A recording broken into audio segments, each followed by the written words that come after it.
Bonsoir à tous. Un fait inattendu, mais c'est une réalité. Une agente de l'État a détourné 300 millions francs CFA pour son commerce. Elle a été démasquée, détention. Éternellement absent aux éditions de la Coupe d'Afrique des Nations, les Tchadiens veulent croire à la participation des SAO à la prochaine édition.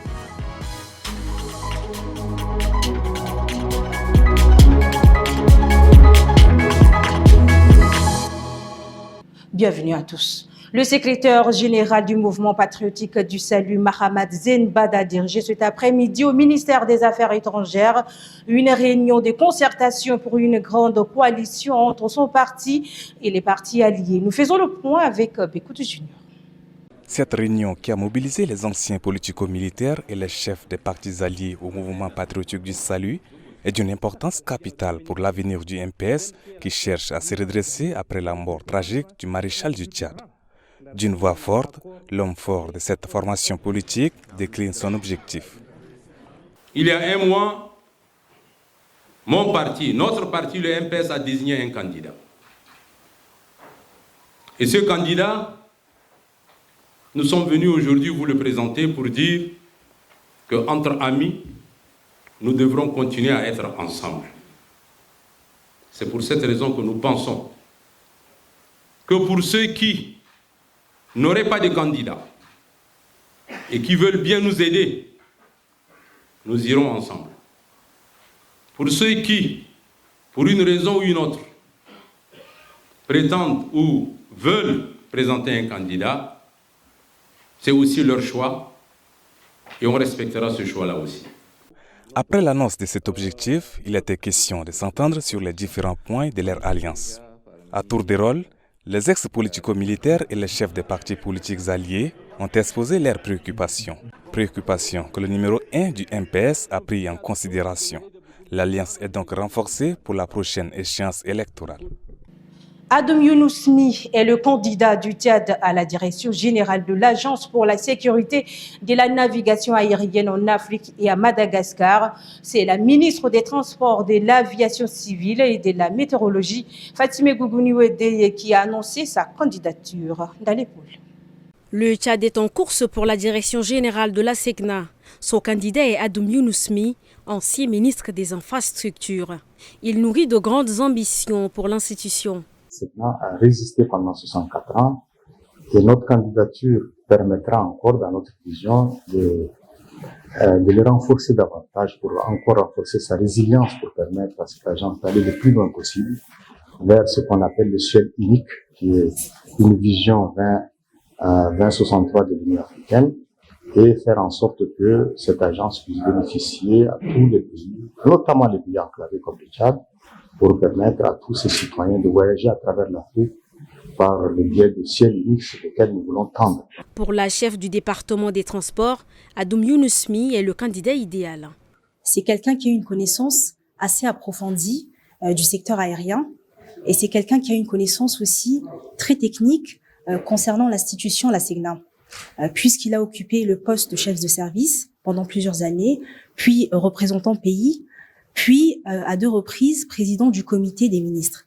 Et donc c'est un profil qui est assez pertinent puisqu'on aura donc l'occasion, à travers donc la candidature tchadienne en tant que pays enclavé, de pouvoir proposer une vision plus forte qui va, Inch'Allah, adhérer à tous les pays membres de la SECNA. Dans un cadre adapté d'intégration africaine, la SECNA joue un rôle important dans le développement et la sécurité du transport aérien. Pour faire tourner ses affaires, une agente de l'État a détourné 300 millions de francs CFA. C'est après une longue enquête qu'elle a été démasquée par le ministère de l'Aménagement du Territoire. Aimé de Luna Souye Abakar Lambert. Le montant détourné est colossal, 300 millions de francs CFA. Et c'est un agent de l'État que le ministre a préféré préserver son identité qui est derrière ce détournement. Comment a-t-elle ? Un de ces régisseurs-là a détourné l'argent et qui a finalement fini par reconnaître. La reconnaissance orale s'est terminée en reconnaissance écrite et cette personne est suspendue à l'heure actuelle. Nous avons demandé au ministère des Finances de la suspendre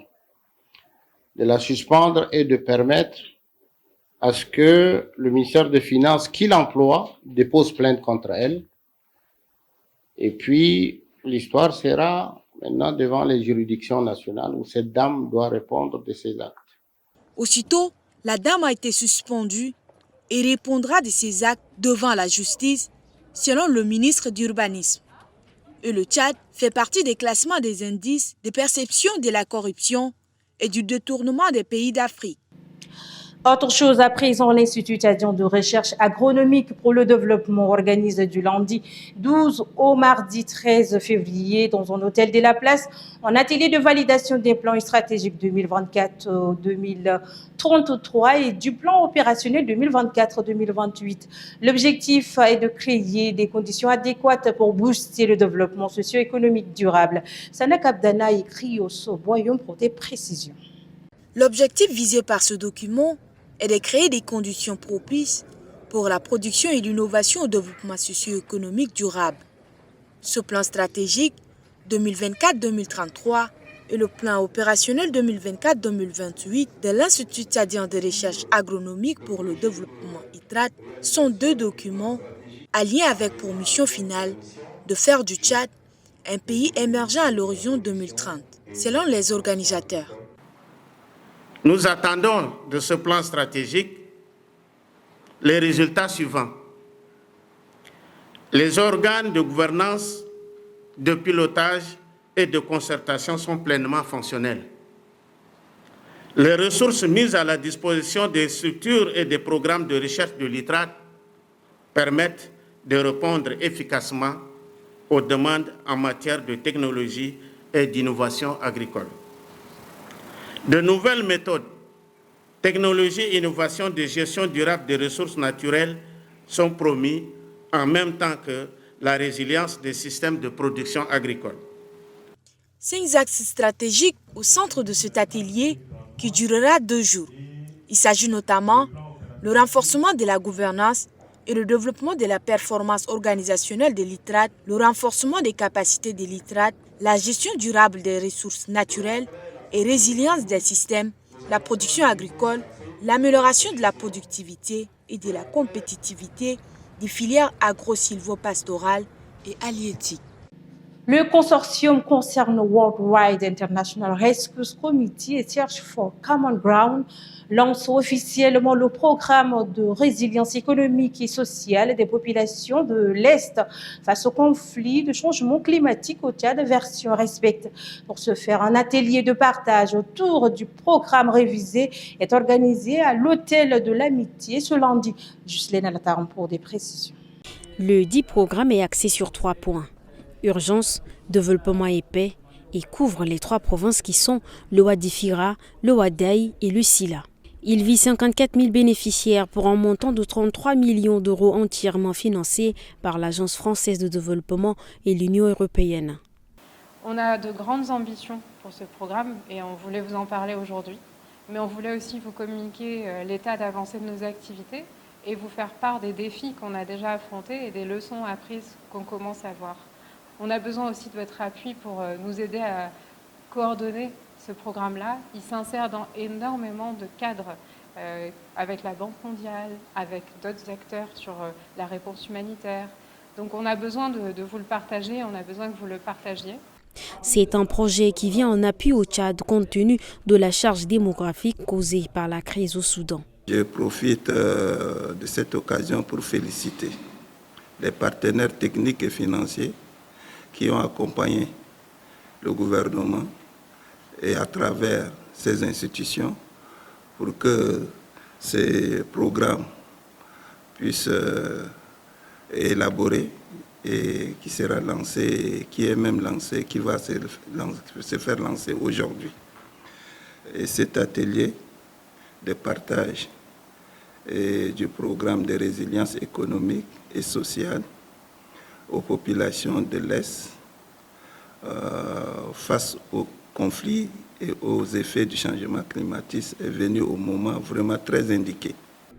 Des résultats probants sont attendus à l'issue de ce programme, notamment permettre aux personnes vulnérables un accès à des ressources pour répondre à leurs besoins de base. J'ai l'annoncé en titre, 34e édition de la Coupe d'Afrique des Nations et le Tchad n'a jamais pris part à aucune de ces éditions. Au lendemain de celle remportée par la Côte d'Ivoire, Deux Voix demandent l'implication des autorités pour que le Tchad soit à la prochaine édition. Propos recueillis dans ce reportage par Guémé Moussa. Cette photo a été largement commentée sur les réseaux sociaux. Elle montre l'humoriste tchadien Adim Ebento interpeller les autorités à investir dans le football afin que les Sao soient présents à la prochaine CAN. Un vœu partagé à foison dans les rues de N'Djamena. Ils y font même des propositions. Les jeunes joueurs, ça se trouve dans les provinces. Les joueurs robustes qui peuvent jouer, aller loin même. Même en Europe, ça se trouve vers le sud, vers le nord, un peu partout dans le Tchad. Donc c'est un moyen qu'il faut organiser, il faut faire du travail, il faut déléguer des gens honnêtes pour qu'ils suivent ces jeunes gens qui veulent même jouer là, il y en a. C'est leur façon de recruter les coachs. Il faut d'abord recruter un coach qui soit au moins un Tchadien et non un Européen. Un Tchadien connaît les joueurs qui se trouvent ici dans ce pays. Si le gouvernement veut à ce que le Tchad participe aux prochaines CAN, il faudrait qu'il améliore la condition des joueurs. Il faudrait qu'il finance normalement au sport. Le problème se pose ici parce qu'on a des potentiels ici à N'Djamena, ici au Tchad précisément. On a des bons joueurs, mais le problème est que c'est la sélection qui pose alors le problème. Comme à chaque édition, le Tchad était encore absent à cette 34e édition de la Coupe d'Afrique des Nations. Et s'il faut se fier à la déclaration du Premier ministre, la prochaine sera peut-être la bonne pour les Sao. Et c'est tout pour cette édition d'information. Mesdames, Messieurs, merci de l'avoir suivi. Bonne suite des programmes sur Tchad Info.